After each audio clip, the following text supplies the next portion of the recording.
Over the last 12 months or so, I've fallen into creeks, rivers, ponds, puddles, you name it. I've gone in head first, I've gone up to my waist, I've been drenched, I've been sodden, I've had mild to severe hypothermia. I've been through it all.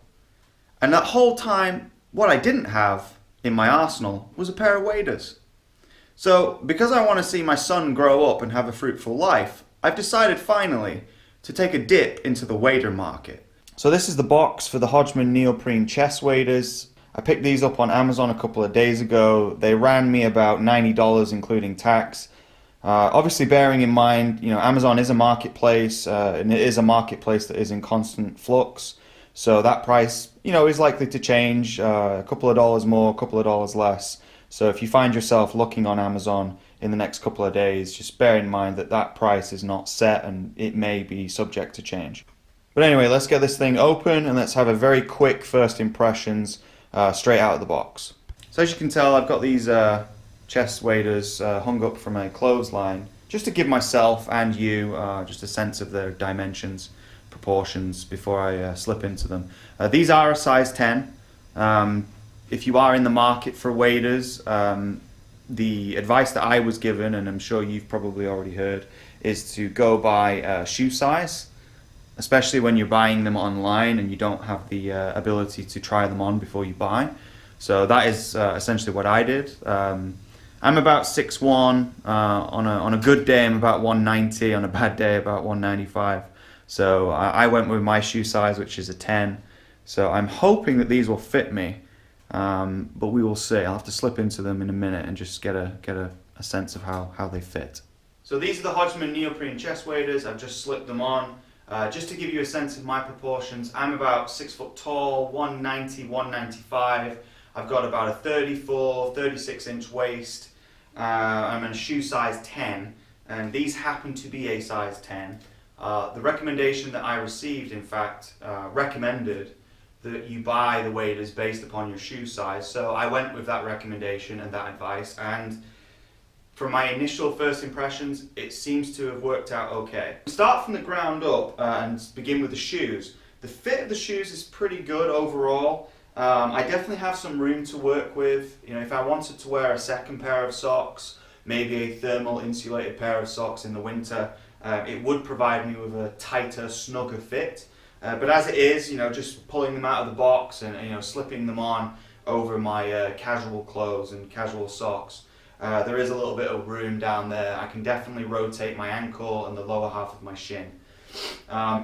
Continuing upwards, we definitely have some padded knees here. I would go as far to say as there being knee pads present on these chest waders, which is really nice, especially when you consider that you might spend some time on your knees.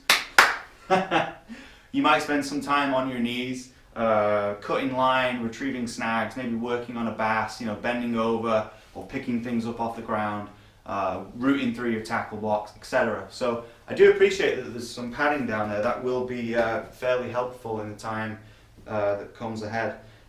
In terms of the fit, they are a little bit long. I'm about 6 foot tall, as I said, and I feel as though if I was maybe 6'1", 6'2", maybe even 6'3", these would still be able to fit me.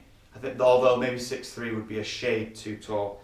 But yeah, if you're around my weight and you're maybe a couple inches taller than me, the size 10 might work for you if you happen to be a size 10 shoe.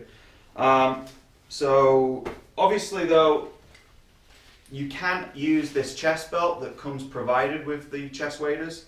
I think I'll be okay. I don't honestly think I'm going to use it, but if you really do require a little bit more adjustment around the midriff, then by all means just take this belt out, strap it around your chest and make the necessary adjustment. Working my way up, I've got this pocket here. It isn't very deep, it's fairly shallow in fact, although I have this size 3500 Plano tackle box and I can fit that fairly reasonably in there, although obviously it's not very comfortable to do so. But bear that in mind, especially for you fly fishermen out there. I know you guys use very small fly tackle boxes, so you guys would have no problem putting something in here. Whereas for me, that might be a little bit too much, and I would probably still have a backpack to rely on. Do bear in mind though that there is a hole right here, so if you're throwing change anything loose, maybe you're throwing baits in here, you know, you're going to probably lose them, so just bear that in mind. There's also another pocket here that's sealed with Velcro, so that's pretty good. The Velcro's nice. Up here the straps are great. I mean, there's not much else I could say about them. Normal straps. Make the necessary adjustments to make them tighter, looser, whatever really suits your needs.